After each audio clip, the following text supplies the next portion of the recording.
Okay, it's 10:35 a.m. I think we can start the event right now. Can you guys see the screen? Okay. All right. Good afternoon, everyone. Welcome to the fourth community of practice for 2021. That's right, it's me again, Bazila. For those of you who are new to the session, my name is Bazila and I will also be your host for today. So before we start, I'll just highlight to you the functionality of the Zoom platform. So to avoid any interference of any background noises, we will appreciate it if you could put yourself on mute unless when speaking so that we can listen to our speakers clearly.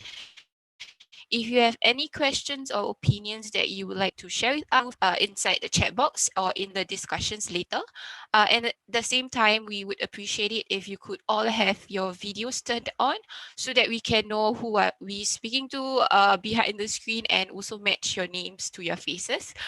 Don't worry, the YMO team is very, very, very friendly. So today's session is the fourth from our monthly community of practice sessions for the year. And to set the tone right for everyone, I'll just provide a brief background on what COP is and what it's all about. So as many of you would know and have attended from previous sessions, COP is a monthly program by Mendaki's Youth Mentoring Office to provide continued support to train mentors. And this is done by deep diving into common challenges that mentors face during their mentoring journey. So each month, the topic of discussions is driven by mentors based on the feedback on what you are most concerned about. And based on these feedback, the topic in which we've touched on this year are things like goal setting, setting boundaries, gifts and wounds last month. And if you would like to learn more and gain tips on what we have touched on last month, you can actually visit Mendaki's Instagram page and check out our post-event illustration.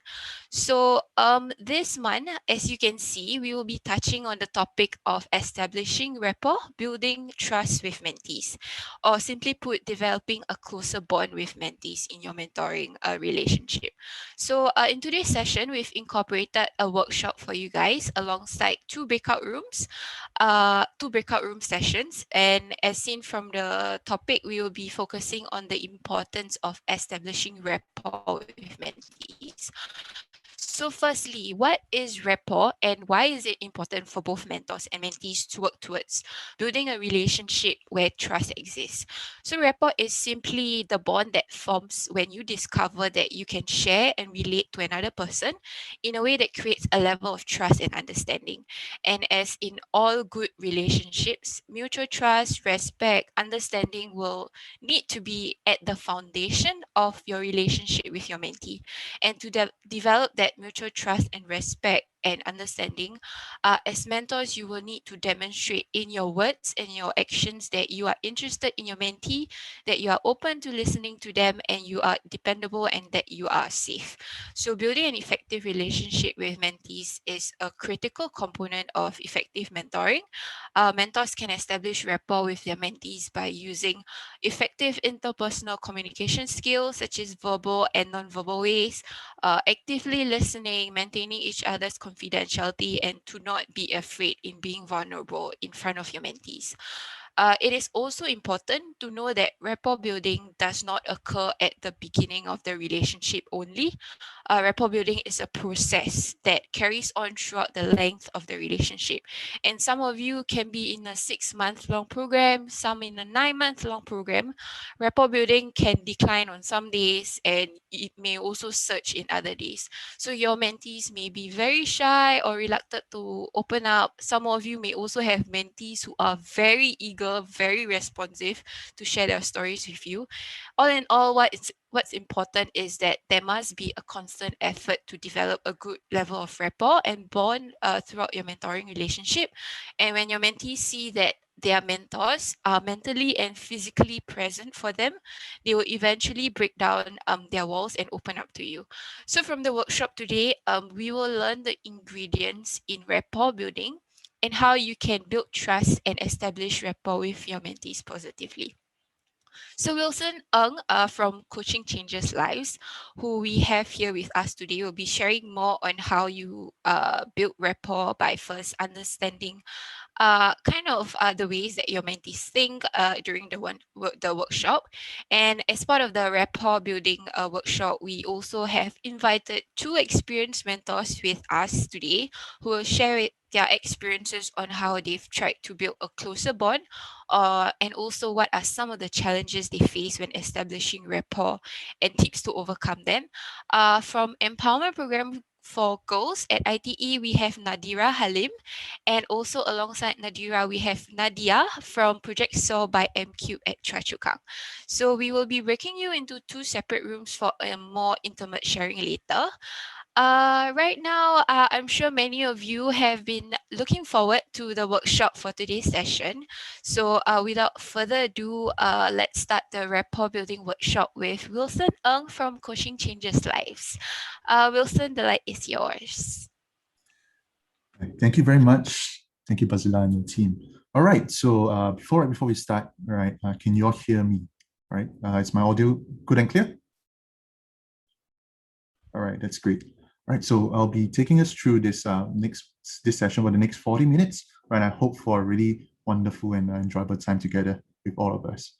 All right, I'll start by really acknowledging that it's really a wonderful thing to see a group of mentors coming together on a Saturday morning, and it's really appreciative and thankful for your time together as well, because this is something that's really, really meaningful. All right, and I'll start off first, perhaps just by sharing a little bit about Coaching Changes Lives and myself.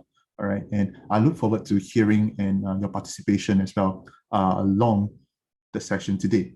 Right, so Coaching Changes Lives is actually an organization that's co-founded by me and a partner, and we actually work with organizations to build a learning culture, right? Learning and growing culture within organizations. Also, we also provide executive coaching services, right? Now, more about myself. All right. So for me, right, I was really introduced to this whole idea of working with youths and mentoring more, I would say, when I was in my early teens. So between the ages of 14 to 18, right? So I had a short stint over this 4 years working with youths from the Youth Guidance Outreach Services, right, whereby we actually engage with youth at risk, right, in meaningful activities such as sports, as billiards, football, soccer, basketball. And I spent this 4 years really, I would say, getting to know them as peers and working alongside with them. And I learned a lot from my interaction with different youths across those 4 years, right? So because of that, I really appreciate the effort it takes for volunteers alike to really nurture this relationship, because for all of us, right, can understand, as Bazila shared it earlier, and that it's about 6 to 9 months of engagement, and that's something that's really, really wonderful. Now, before I go ahead, I'm just curious, perhaps we can have one or two members from the group here really to share what are your encouragements or motivations for volunteering to be a mentor, right? Feel free to unmute yourself, or feel free to actually type along in the chat box as well.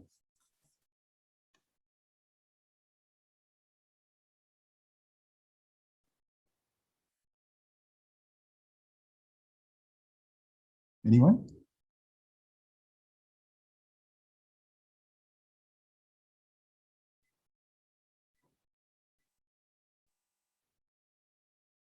Right, no worries.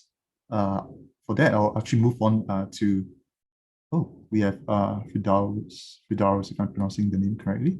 Right, the satisfaction when the mentees say I did it. Right, thanks a lot for sharing.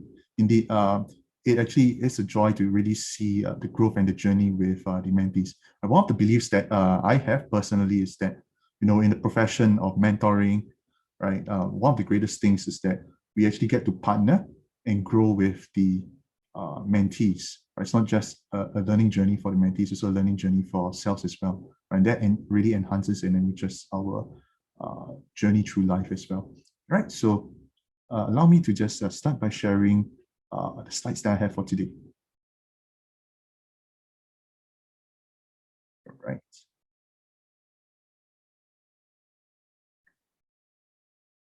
All right. Is everybody able to see my screen? Okay, that's great. All right, so this is the topic for today, trust and rapport building. All right, this is our company Coaching Students' Lives, and here is a photo of us at work. All right.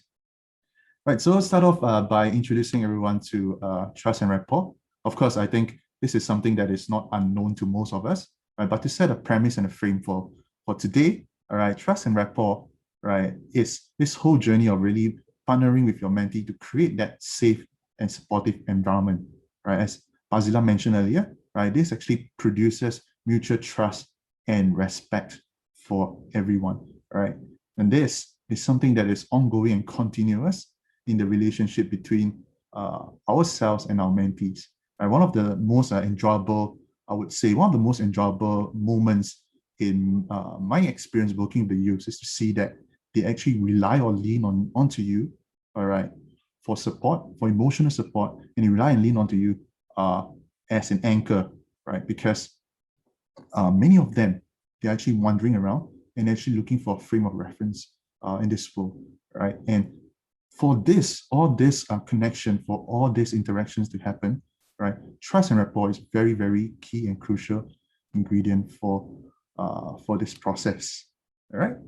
Now, of course, alongside with trust and rapport, today I will be sharing with you the process that we'll be going through to cover this entire aspect. I will start with borrowing some elements from the roles of the mentor, leading down to the levels of trust that we can create as mentors with mentees, and subsequently a few set of tips and guidelines on how we can actually create an ongoing relationship of trust, respect with our mentees. Right, along the way, right, if you have any questions, if you have any comments, feel free to raise your hand or put them down in the chat box so that I can also address some of these observations that you may have. All right. Right, so now I'll be moving on to the roles of a mentor. All right, and I believe some of you or most of you here have already gone through a basic framework to understand what are the roles of the mentor. And for me, my role here is to really cover what is the basic premise in approaching this. Now, there are two reasons why this is important for all of us as mentors. Right, the first reason is because a common understanding is very necessary in any relationship. Right, so in this case, where we have a group of mentors here as volunteers to the mentees, it is always important to create a common understanding. And this common understanding will set up the premise for trust and rapport building, right? The second reason why to be able to understand our roles very clearly is also because while we may understand our roles clearly, all right, there might be clarification or confusion, or there might be different forms of understanding for the mentees, right? And these are the reasons why, as mentors, the premise is always the same: to be able to delineate clearly right from the start when we have a relationship. We are starting to build this mentor-mentee relationship to understand the basic framework to approach this. All right, so together with this slide here, I have 3 different pointers that I'd like to share with all of you. All right, and the pointers are as follows. Number 1, to respect privacy and confidentiality, right? To respect the privacy and confidentiality of our mentees, right? So this could be the personal and sensitive issues that they are sharing with you, right? Examples could be issues of finance, the issues of abuse, issues of struggles that they have, or the challenges that they have in their studies, right? These are very common challenges that we all come across, right? And it's important that as a mentor, right, we set up clear space whereby they can actually feel safe to share their stories or their experience with us, right? And keeping it between one-on-one between the mentor and the mentee, right? Now, also along with this, most of you have been also briefed before that in this framework, right, we are all setting clear and appropriate boundaries as to what the mentor and mentee engagement is like.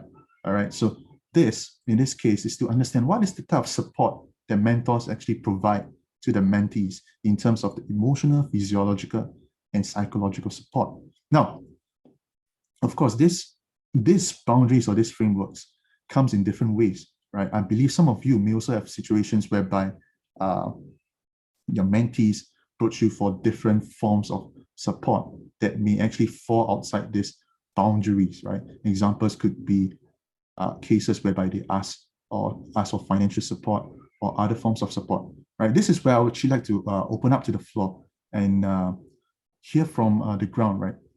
What are some examples of cases for all of you here, right, whereby the support here that is requested from the mentee may have crossed a certain line, right? Any sharing from anyone? It would be great to hear from the group that we have here today.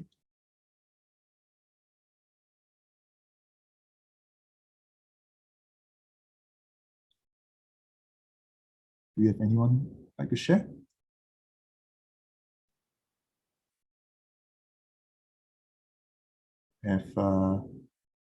I see that Rayhan, we have a Rayhan here. Is it? Okay. Most of them seek, no, Marina said, most of them seek emotional support. All right. So it's good to see that they actually, you recognize that they seek emotional support from the mentors, which is something that's very common. All right.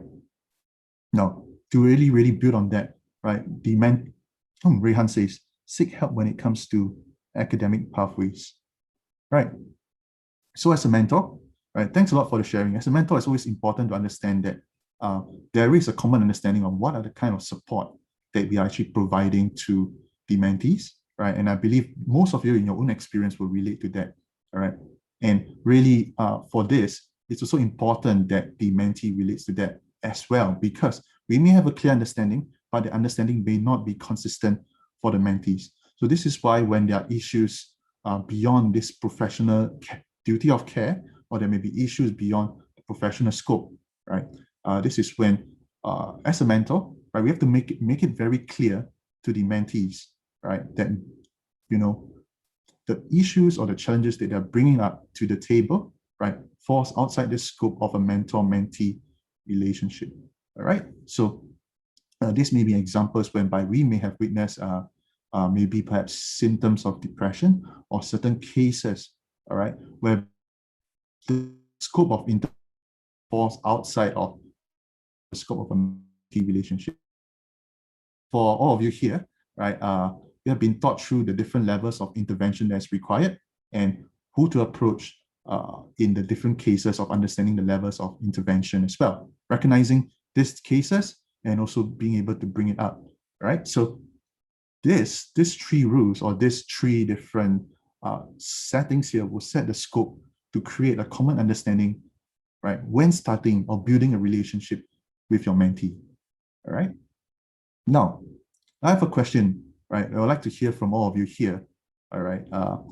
Now that I've shared these 3 points, there's something that I would really like to find out, right? So in rule number 1, I actually mentioned that, respecting privacy and confidentiality is very important, right?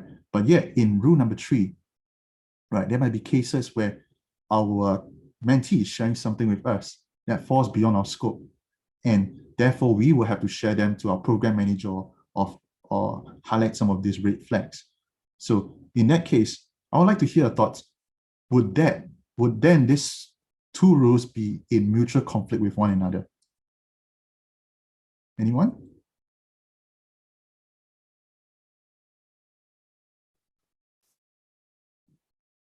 Now, if, for example, there be a case whereby our mentee is sharing with us that in a very extreme case, right, then perhaps they might be considering suicide, right?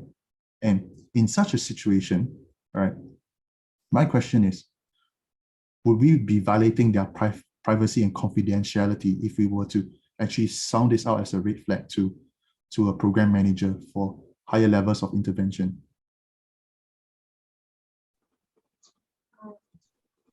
I think in that case, whenever any legal boundaries are being crossed, or if there's a issue of safety, like people said, then it's very important for us to inform to the high level, to the authorities who will kind of stop that from happening. And of course, privacy and confidentiality, when it comes under the ambit of what a mentor and mentee relationship if it's within the boundaries, then definitely we need to follow the first rule. But if it's a matter of life and safety, then number 3 comes over number 1. Right. Thank you. How do I pronounce Akriti. Akriti. Thank you, Akriti, for sharing. Indeed, yeah, that's a very good answer. Right, to understand, this is the reason why understanding our roles and a mentor and where the scopes of privacy and confidentiality falls, right, would set a clear frame for the rest of the relationship. And this is something that continues over, not just across the first session, but it's something that continues across all your sessions. Right. So thank you very much for that sharing. Right. Now, I'll actually be moving on to actually creating awareness of different levels of trust that we can actually create with our mentees, right? But first, before moving on, I also like to hear from the group here, right? What is trust to everyone?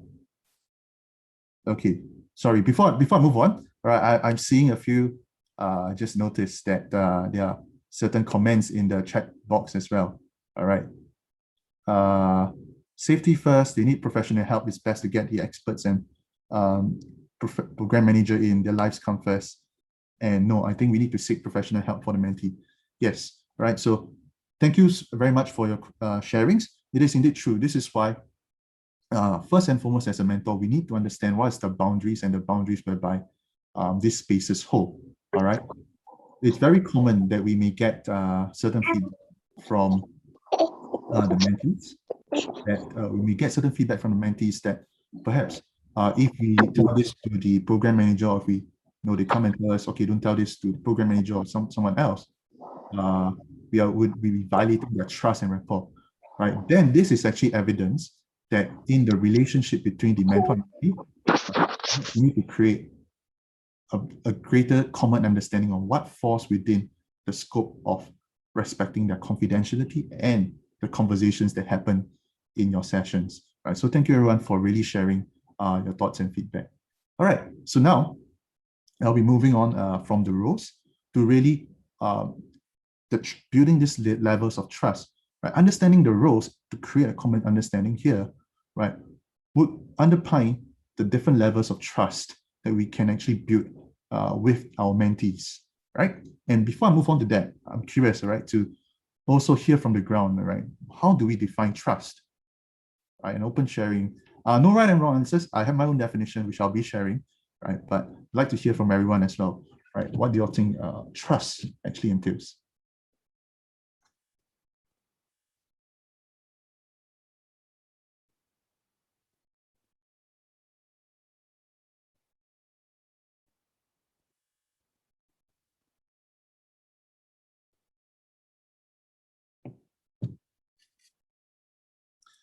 One of the common challenges is that there are many articles on trust building, rapport building. There are many academics teachings on how can we build trust from different principles and different bases, right?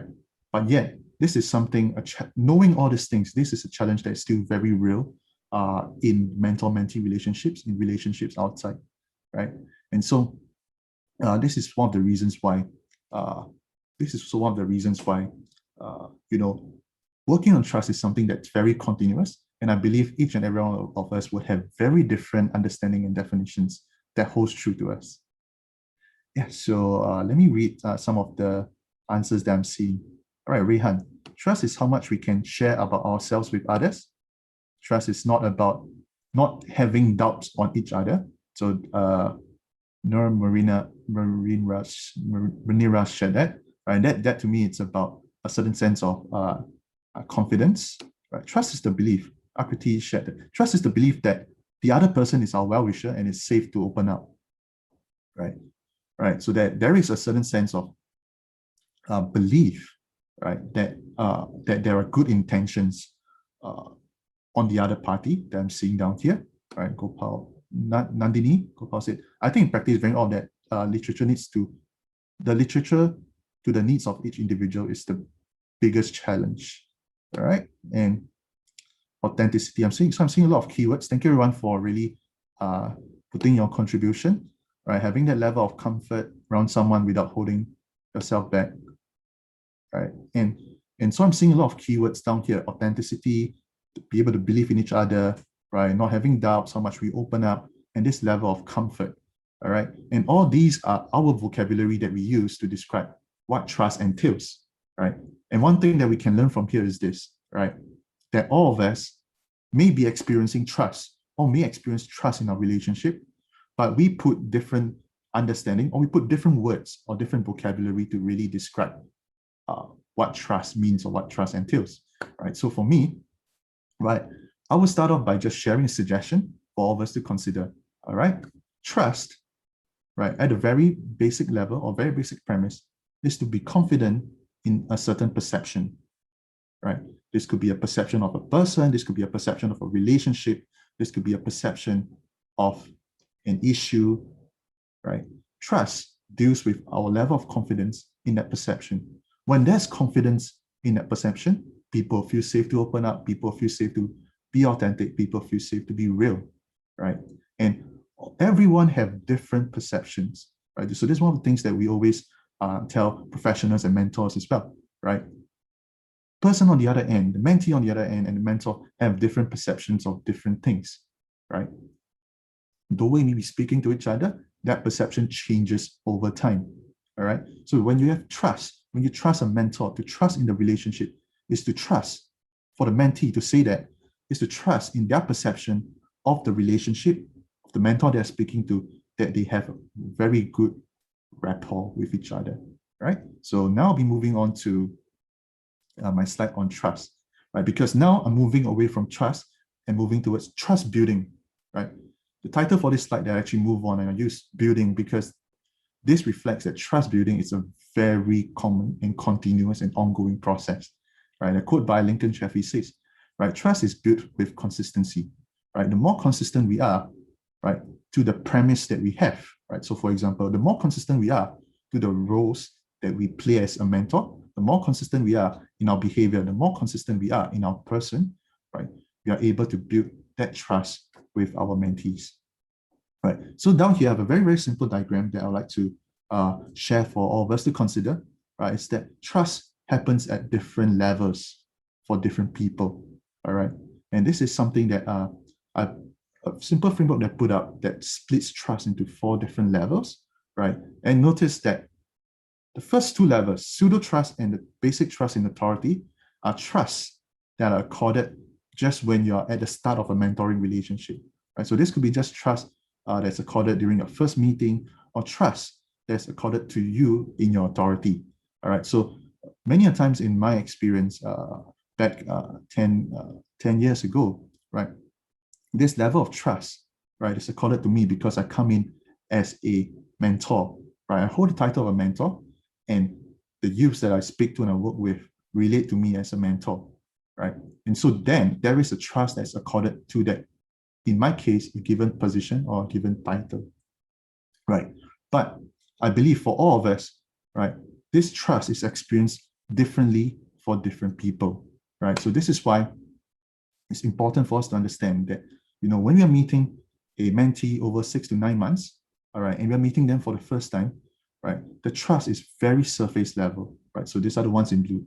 Trust that is given to you as a person, or trust that's just given to you because you hold a title of authority, right?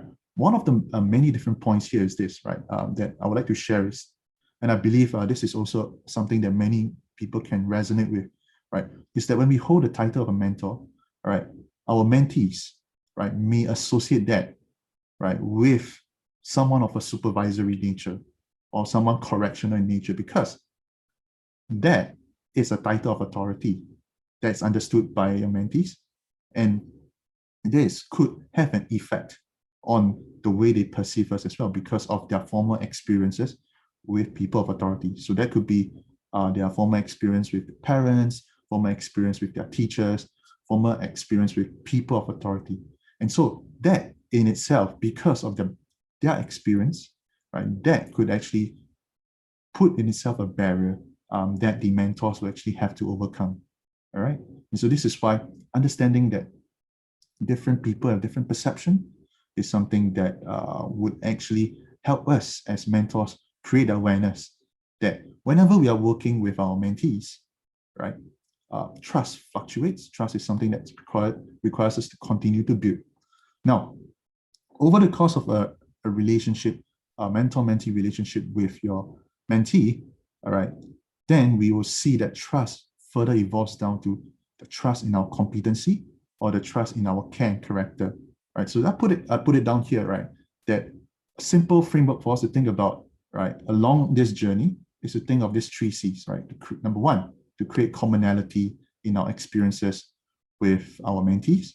Number 2, to create consistency, because consistency builds the framework for them to trust in us, right? To give them that confidence in our perception. And number 3, competency, right?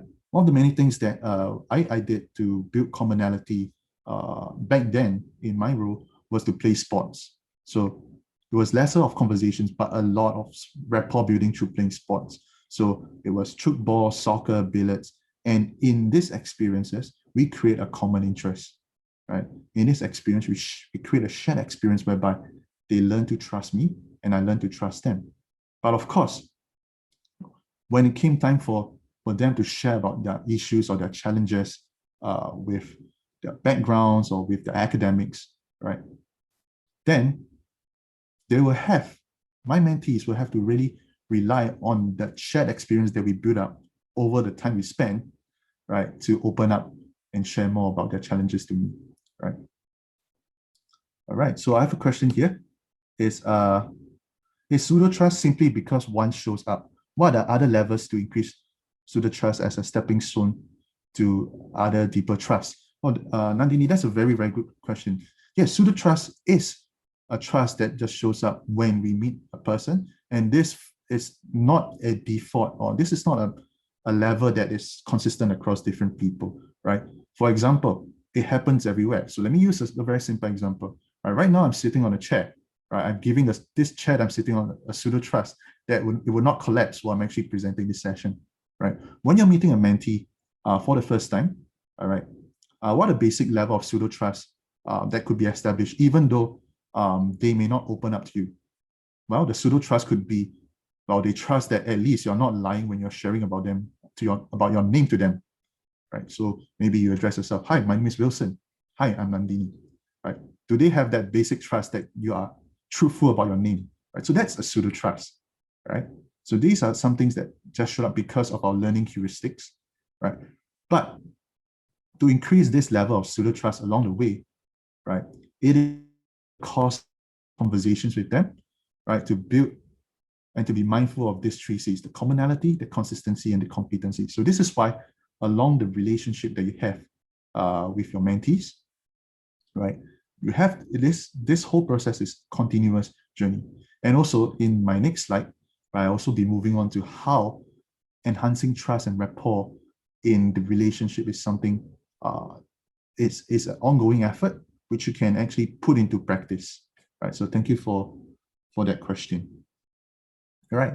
So one thing I'd like to share before I move on to my next slide is actually really fundamentally, it's very easy for people to teach about trust. It's very easy for books to write about trust. But one of the biggest challenges is this, right? That trust requires effort to practice. Trust requires a lot of consistency in really creating that rapport with our mentee. And these are different experiences, I believe, for each and every one of you, right? But if we are true to ourselves in our personhood and our intentions, I'm very certain that over the period of time, right, our mentees will be able to see and trust in that relationship that you have established as a mentor. Right. So now, moving on, right, I will be sharing how can we build up on the trust framework that we have, right, to moving on to really helping them to learn and grow in this relationship, right? So I have 3 very simple tips to share with everyone here. First one, listening to understand. Second one, observing to learn. And the last one, share to appreciate and inspire. All right. So I will start first with listening to understand. Right. Listening to understand is something that is very essential to building trust. Now, in my case, when I was playing sports with them, listening to understand right, takes on a different context as well. It takes on different meaning because I'm not just listening to the words that they have, right? I'm listening to the concerns that they have, what sports mean to them, right? So especially when I was playing sports with them, right? The deeper meaning behind, an example, the deeper meaning behind sports was that it was a place of expression. It was a space where they actually felt free to be themselves and express themselves freely, right? So being able to listen to the challenges, listening beyond the words that they bring to the conversation, right, is something that will allow us to understand where they're coming from, right? Today in coaching, right, moving on from my sessions today in coaching, right, one of the things is that we have then recognized that there are even more factors to really helping people to understand. So this could be attending to your mentees with your full presence, right? Seizing our inner thoughts and focusing on their concerns. Why is this so? Because in these one-to-one conversations, right, many times we are attended to ourselves, or we may be distracted by our surroundings, our inner thoughts, and different forms of I would say factors in the environment, right? So listening to understand requires mentors to focus with our attention on the mentee, right? When we start by beginning to listen to understand, right, we are giving them that space, right? A safe space for them to express themselves. Now, as we are listening to understand, building up on that is really to observe to learn. Observing to learn comes naturally after we listen to understand, right? Many a times, if we are in a conversation with someone, a common challenge that many people face is that we feel that there is a certain form of dissonance, right? Dissonance perhaps in the lifestyle, the beliefs, the values that's coming up, right? But this is when we learn and tell ourselves to hold our judgment, right? Hold that difference in perception and observe to learn about them. So an example would be, I'll share two examples that I had in the past. So first one, it's when you know, after I established a great level of trust with some of them, right, many of them would then invite me to go for smoke breaks. So this was back 10 years ago, right? The legal age for smoking is 18, right? I understand that today he has now moved on to 21. So it's very, very different times. But back then, when I was 17, the irony was I was mentoring people who were older than me, right? And therefore, right, in this whole process, right, after sports, after you form that trust, right, the next thing is they invite the friends whom they feel that level of trust with to go smoke with them, right? But for me, I'm not a smoker, but yet I feel a sense of dissonance, right? So this is where I have to hold my judgment and to realize that, you know what, this is a space for them to express themselves. This is something that for them, hold a certain meaning, a deeper meaning beyond just the activity of smoking, and to really practice that space to not disagree with them, but to hold that thought, respect them for their views, learning from them, observing, and spending more time with them. All right. So I'll stop here for what Jose shared. We all have tendencies to listen in an attempt to respond without fully understanding what's being shared with us. Yes, that is very true, right? These are all our natural, I could use a technical term here, these are all natural filters, right? As humans, as professionals, right, all of us have different filters because all of us live our lives differently, right? And our past experience will shape the way we experience or we perceive things. So this is the reason why in the listening process, it's always very, very important to let go of whatever notions that we have and just focus on what we can learn, listening to understand, listening to learn about the person that we are actually working with. All right. So when we are observing to learn, right, one of the things is that I've shared here is learning to respect that through smoking, even though I do not smoke, right, I learned to respect that by inviting me to smoke, they actually appreciated me as a friend, right? Though I was a mentor, right, but they appreciated me as a friend and invited me to hang out with them. Now, another thing, there was another time whereby I was having this conversation, right? Vividly recall this conversation that I was having with a few of these peers, right? And to set the context, right, as I was mentioning earlier, all right, I was doing mentoring, working out with youths when I was 15 to 18, right? But the youths that I was working with were not necessarily younger than me. Some of them were actually older than me, right? And so there was once I was relating to a few of them, and they were from IT, and so they were asking me, are you from JC? So this was very, very pure and honest question, right? Are you from JC? So back then, in my honest answers, right, before I learned coaching and I learned more of this stuff, right, I gave them a very honest answer. Right? I say, yes, I'm from JC, right? And I made a very honest attempt to not create that perception that there is a difference between JC and IT, because I was mindful of that question, right? So and my response to them was very quick. So I told them, right, yeah, but I'm from a lousy JC. So I say, I'm from Jurong JC. It's a lousy JC. I don't know, anyone from Jurong JC? Different, I believe all of us come from different backgrounds, right? But, I gave a very honest answer to narrow this perceived perception of, there's a difference in education level or status. And I said, I'm actually from a lousy JC. Right. And one of the things that in my sharing that I was observing to learn, right, and this was a very great learning for me, because in this interaction, I got the best response of my life, right? A response that I was never expecting, right? These two mentees from IT, they looked to me and say, is there such a thing as lousy JC? Is there such a thing as a lousy JC? And and this was one of the biggest learning that I had in my life, is that coming from their perspective, they have a different worldview, a different beliefs, right? They were never expected that someone would even say there's such a thing as a lousy JC.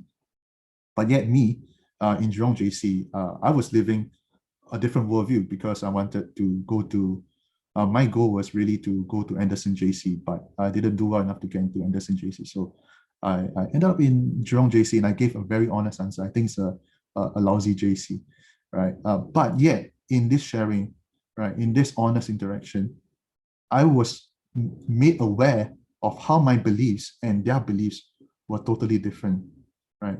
And even though I made an attempt to close this dissonance between education status and level, right, I'm coming from a different place of awareness. I'm coming from a different place of understanding. And it was a learning experience for me, right, to recognize that, from their worldview, right, people who study in JC are, I'll put it in inverted commas, smart people, right?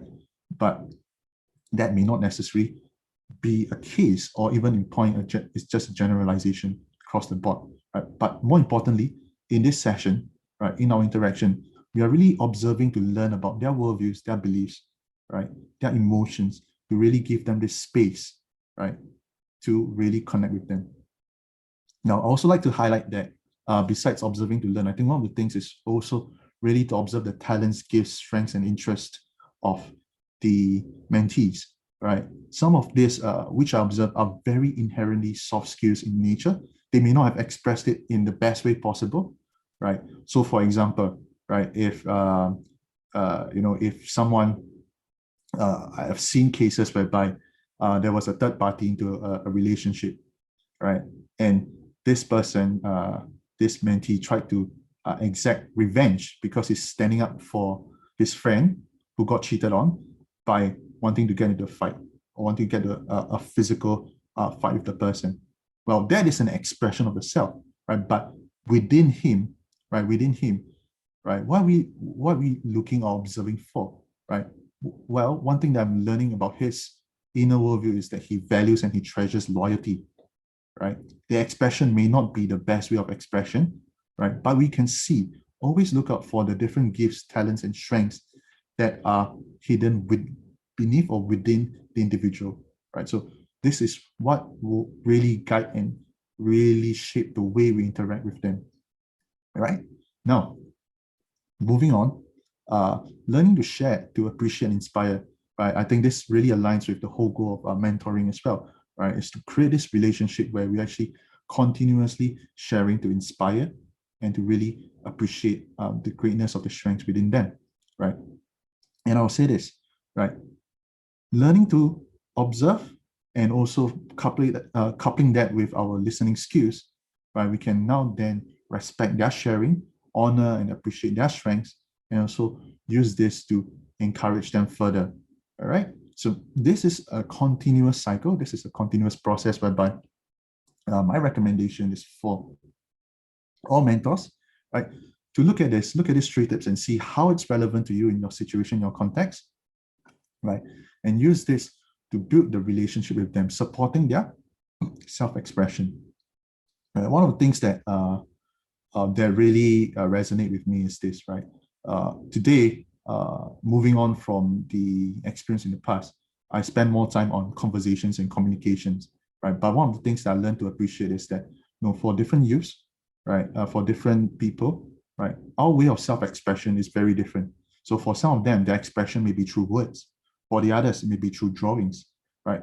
For many others, it could be through sports, music, and all that, right? So in our mentor-mentee relationship, right, it's always very, very important to identify what's the most genuine and authentic way of self-expression for the individual, right? So this is the part 2, building great relationships, right?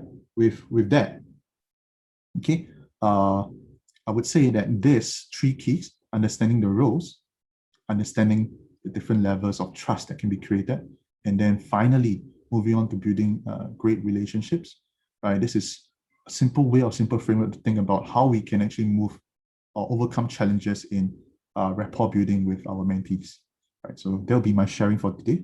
I would like to thank everyone for your participation and also for engaging with the very good questions as well, right? So I believe I'll pass the time back to Basila for Q&A or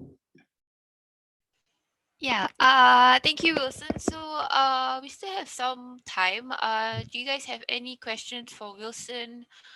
You can just drop them down in the chat box. Yes, Nandini, Nandini, I yes. have a question on listening. Yes. Sorry, I'm just going to speak because it's a bit long. Okay, so I often find that I have a tendency to interrupt when I am, actively listening, because one, I feel that if I don't interrupt, I'm not showing my enthusiasm for what the other person is saying. And two, I don't want them to perceive me as being standoffish or not engaging. How can I balance this? How do I build that cadence of listening and speaking? Right. So how do you build that cadence of listening? And do you mind sharing me by interrupt, right? How do you describe that? Maybe you could give me 1 or 2 examples of how you're actually interrupting. I know, right? Or I agree, or like yes, this is something that I can completely identify with. Here is this example where I also resonate with your feelings, something like that. So this is how it would. All right. So my short answer to that is, what you've just really expressed here isn't really much of an interruption, right? So long as your words or your inputs doesn't stop them from take them off their thinking patterns. It doesn't take them off their original train of thoughts or whatever they were going to express, right? To acknowledge that and to support that it's something that is unique to different individuals, and that's your style, your way of expressing, right? I think that's something that you can keep to, all right? But of course, on the other side of the fence, one of the things that we see very common is that we find that mentors, right, they might want to interrupt because there's so many different thoughts or different ideas or different suggestions that's coming to mind, especially when your mentee is speaking, right? So then the question is, how do we manage these thoughts or these inputs or suggestions that we have besides the acknowledgement, right? So what I'm hearing earlier is that you were acknowledging the mentee, right? But what if you have a lot of suggestions to give and offer to the mentor? Well, then my answer to that would be to take a step back, right, and to see, right, what is most needful for the moment, right? Because in our natural self, we have some people who are more naturally intuitive, and some of these creative suggestions, our awareness may be broader, and we may be able to come to different suggestions very, very quickly. What's more important is to realize that, as we are giving these suggestions or we are giving these thoughts and observations back to the mentee, right? Thus, giving everything, we're giving all this suggestion, make it efficacious for them, right?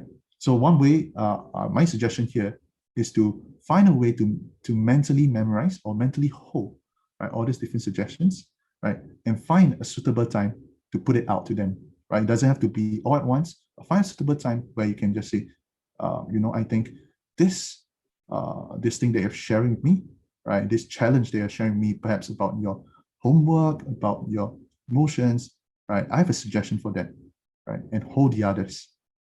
Yeah. So I hope that answers your question. Okay, I think there's no other questions in the chat box. So yeah, thank you, Wilson, for the very insightful workshop. So just to round things up, as per always, I'll just provide a summary of Wilson's sharing.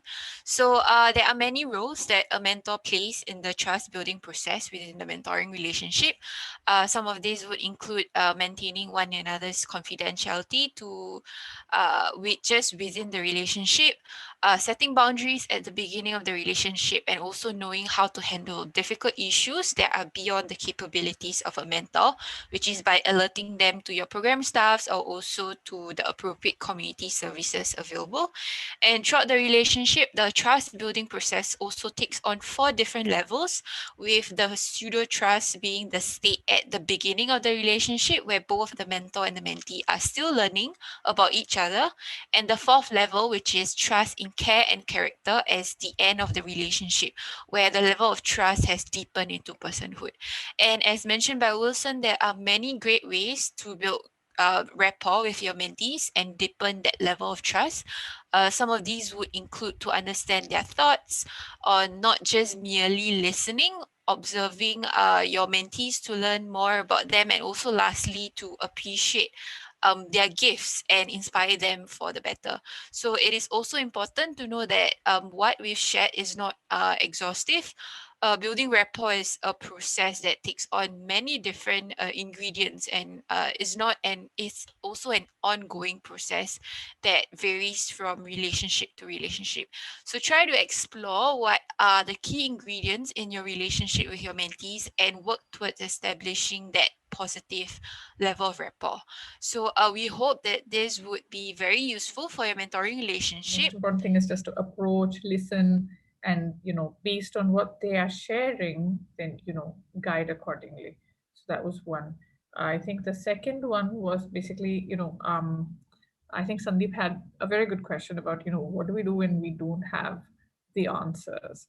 And I think Nadira's answer and Africa, your answer to that was very insightful in terms of how we approach mentoring itself in general. So I think that was my biggest takeaway. Okay, thank you. Thank you, Nandini. Yeah, so we had a good discussion. I think Nandini covered most of it.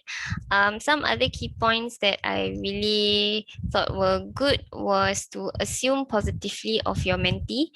So even if your mentee doesn't seem too responsive, it's okay. Just think the best of them. You continue showing up, continue showing interest to your mentee. And another point that I liked was also to be authentic while mentoring. So just be real with your mentees. Don't try to be something that you are not. And this like genuine feeling in you will shine through when you speak to your mentees. Yep. Okay, thank you, Afika and Nandini. Maybe from our breakout room, Jose, you would like to say something? Sure, thanks. Actually, this session is sort of like a review also for most of us of how real human relationships thrive. So some of I have a lot of takeaways, but I chose a few. The first and foremost is seek to understand than to be understood. It's one of the 7 habits of highly effective people, wherein we don't push our agenda first. We try to listen to the people and then hear them, understand them before we explain ourselves. It's the same thing that Wilson said. Listen with the intent of understanding than responding. And then the second one is taking genuine interest. I don't know, but it's uh, I think everyone has this tendency to be like a celebrity, and if people like ask them questions, they tend to talk more. So if as mentors, I think that's one way we could build rapport is to ask them questions that they are interested to answer. And if we take genuine interest in them, I think that's when they will open up. And then like what Husna mentioned earlier, learn from each other and adapt to their interest. It's a mutual relationship between you and the mentee. So the mentee definitely will learn something from you, but of course you don't know everything. You definitely will learn something from the mentee as well. So just adapt to their interest. Maybe later on it will be your interest also. And then another thing that I remember from the previous COP is being vulnerable. You won't be able to see each other eye to eye if both of you still have walls in front of you. So as mentors, as the mature one, I think it's just right for you to like let your guard down first, and then once your mentee see that your guard is down, maybe he or she will let his or her guard down also, and then you can meet each other eye to eye. And then one discussion with the first mentor, Nadira, we tackled about what it's like if you disagree with the mentee, like if the mentee is saying something that you disagree with. So we learned from that we cannot be attacking them or opposing them in such a way that we're building ourselves as like an enemy. So we partner with them in order for them to make to feel safe. And then one thing that I also took from Nadia is trusting the process. So at the end of the day, if all else fails, we just have to let nature take over. So definitely relationships will take time. We plant seed, we don't see the tree growing right away. So we just let it grow. Maybe the first few attempts already started it, and then in their hearts, the tree is growing. We don't know. Later on, we'll see it. At the end of the day, we're both just human beings trying to be friends. So we approach them how we would approach other people who we want to be friends with. Thank you so much, Jose, for sharing. I think Jose said everything, but I just want to share what my key takeaways, some of my key takeaways maybe. Someone in my breakout room actually asked how do we actually address issues that we ourselves as mentors are facing. Yeah, so I like how both mentors actually approach this question to actually remind ourselves that we are not Mr. or Mrs. Know-it-all, and we are all figuring out life together. So it's not something that we are just remind them that we are actually partners. So maybe what they can contribute, whatever we can advise them, we can actually accept their advice also in our life. And also what Nadira mentioned, to be the mentor you wish you had.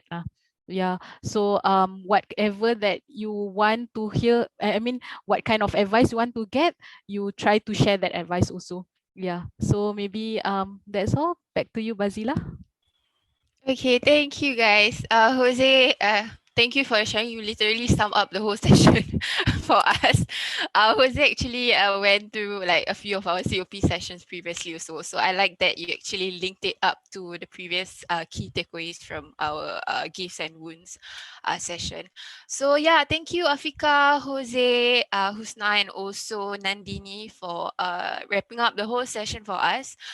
Thank you also to all our mentors who are here with us today. I know it's like a very rainy morning today, but thank you for making the time to learn together as mentors, and also for contributing your ideas and thoughts in the breakout rooms. Thank you also Wilson for sharing with us the trust model that we can use to deepen the level of trust we have with our mentees. Also thank you to Nadira and Nadia. Their names are almost the same. I keep mixing them up. Nadira and Nadia for sharing with us your experiences and useful tips to overcome common challenges faced amongst mentors. And also, let's all keep a hold of these key learning points. And we hope that you can use them effectively in your mentoring relationship. So one last thing before we part ways, as always, we will have a group photo. I would appreciate if everyone could turn on their video for a few seconds, and then put on your best smiles. I would need my colleagues help. Husna with the screenshot. So Husna or Actually, Afika. I'll be taking Okay. the screenshot. Okay. Okay. So Afika, whenever you're ready. Okay, can everyone is like slowly turning on their cameras. Okay, great. I will just take the screenshot now. Okay, smile. 1, 2, 3.